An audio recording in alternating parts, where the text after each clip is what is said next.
Okay guys, you have a fairly powerful reading going on here.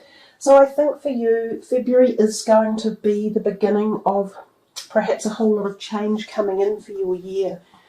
The two tens next to each other are significant because they are together, and tens are about endings as well. So you have three major arcana cards sort of on the left hand side, and also your overall energy card, and these two tens are wands and a sword. I think if we take the time to go through your reading, and each of you individually, you will find very specific or poignant meanings to the relativity of each card. When we get the major arcanas, we know they're powerful, but each person will receive the messages and the instigation to create their new journey at their own personal level. So bear in mind these are generic readings for the astrological signs, and this is your reading, but personal readings are more in depth. So anyhow, let's start with the Ten of Wands. This card, he shows us that he's been doing intensely hard work, and he is strong. He's got the backbone of strength. His determination and hard work over a project, over a period of time, and possibly the number 10 is representative here, is coming to an end, and it's been worthwhile. He has garnished upon or gathered upon his way lots of knowledge and input and ideas and structures, and also people and energy. And he is moving to the last stages of his project with this finality and success as a final goal. So I look at that card as one of positive achievement and heading towards a new direction, or finishing of an old project with a successful accumulation of knowledge, awareness, and adaptness, and prowess and ability. So a positive card. It can generally mean too that you are a little bit worn out and you have been doing this for a long time and you have had a lot on your back. So take heed that it's been worthwhile and everything you've done is accumulating into a positive. The card next to it, the Ten of Swords, almost as a carry-on from that Ten of Wands in many ways. He has the same number of articles that he was carrying, and he's sort of the Ten of Wands on the left. He sort of stumbles across the line with these, heavy load of stuff that he's been carrying to success. And then he crosses the line and he feels, I'm deflated. And often that is the case when you've been on something for such a long time and you finish it. You feel almost elation, but also disappointment that it's finished, and you feel an emptiness. So the Ten of Swords can give us this feeling of emptiness and loss. It has quite a few different meanings. It can literally mean you need to slow down and pace yourself. And this could come about from all this work over here and this time and energy that you had put in. So you must listen to yourself and your inner being and trust your gut instincts when the Ten of Swords is around. If there is a reason you need to slow down in life, slow down. Let the new dawn come when it's ready. Let the old stuff pass out when it's ready. This can also refer to back pain.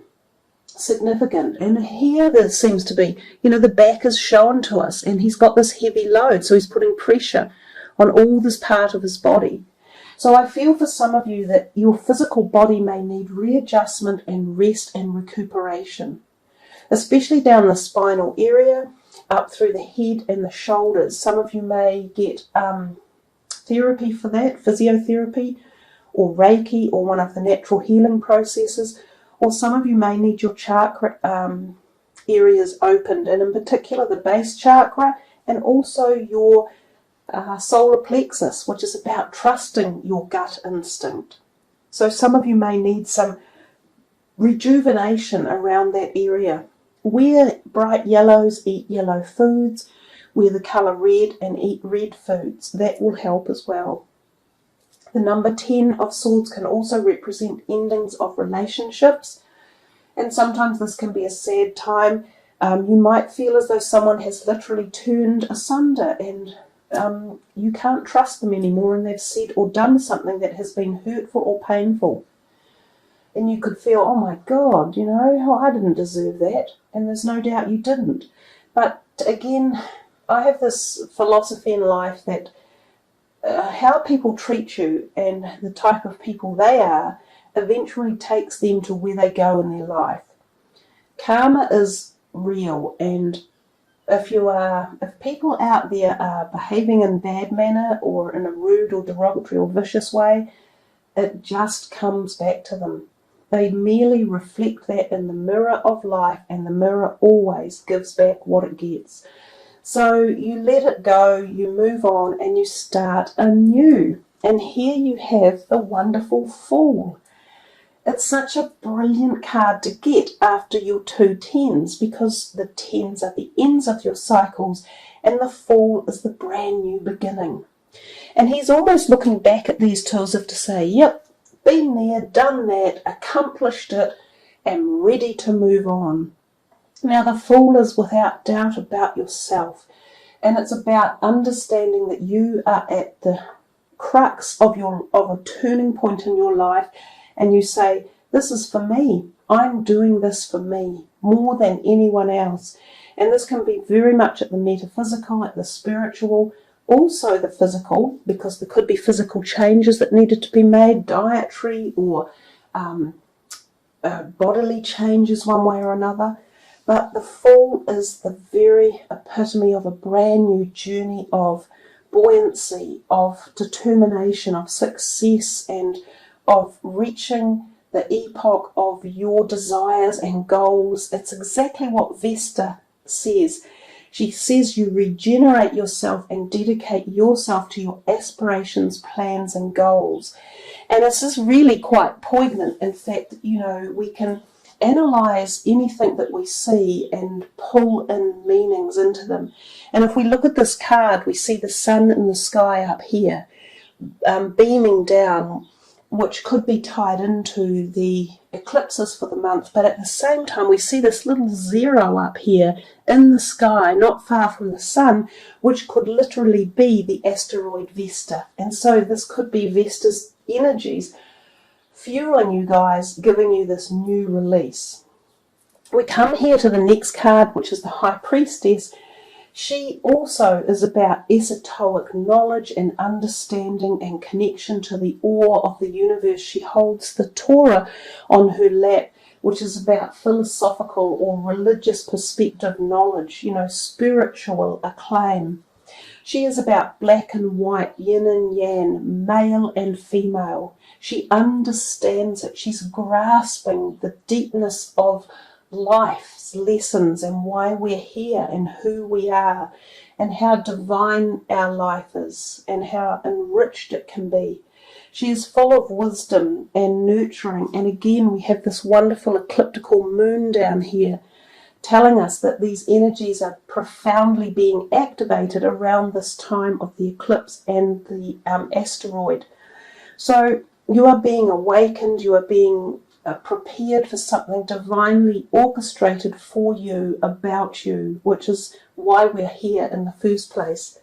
She is also, to a degree, sexually fertile, so there's possible sexual attraction, new relationships coming in, physically sexual relationships. It's also, again, about your physical body and often about the hormones and the sexual perspective of us.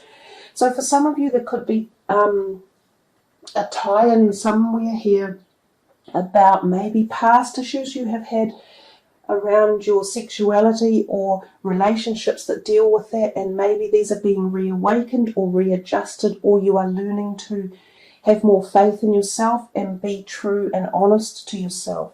As I said in the beginning, this seemed to be a really deep reading, and I think the cards that have come out are showing us just how deep it could be with each individual.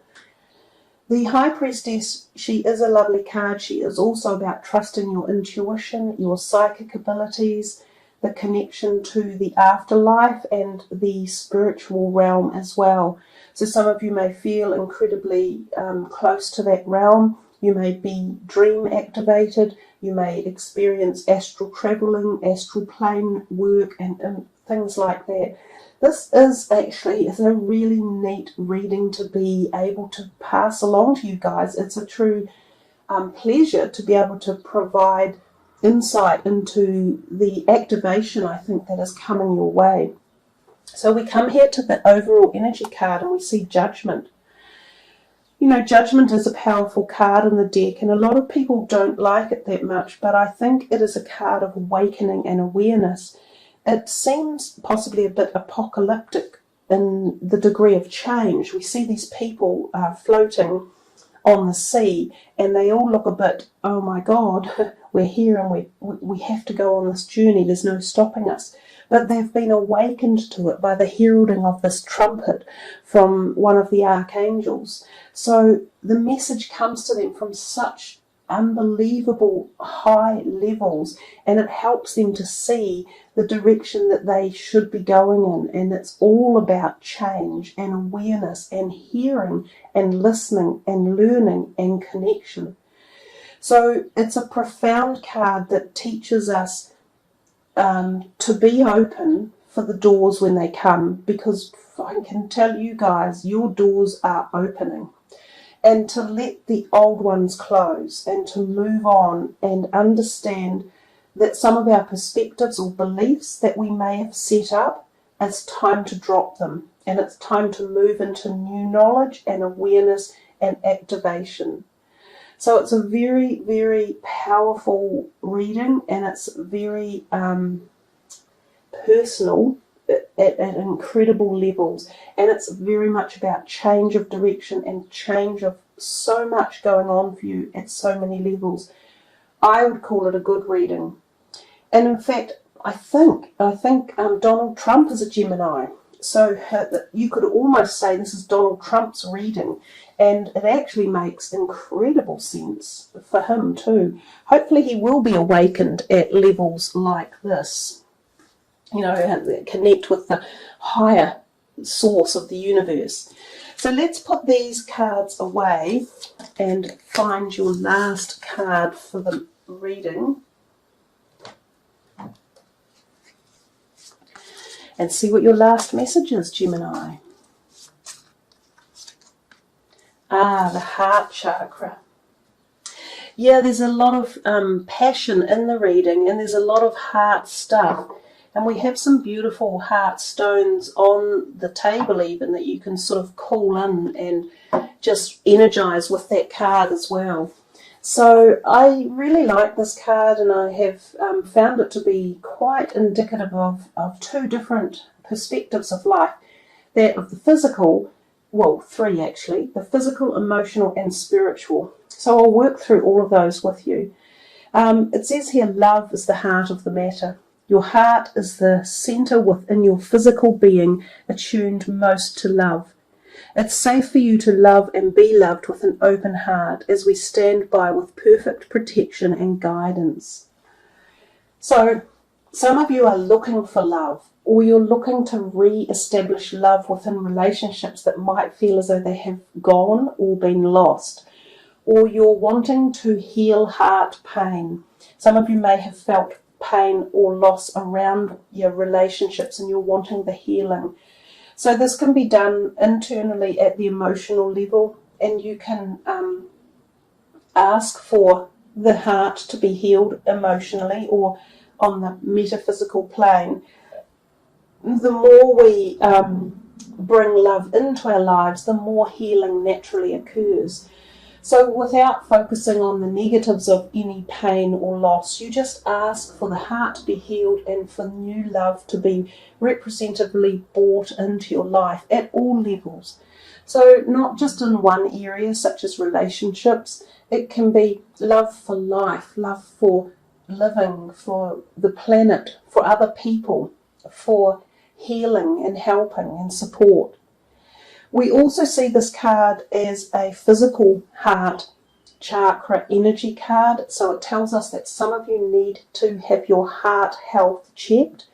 You should make sure your cholesterol levels are good, that your blood pressure is good, and that your heart is in good physical health. So if some of you need to go on a dietary change or lower your blood pressure. There are so many natural ways that you can do this in today's society.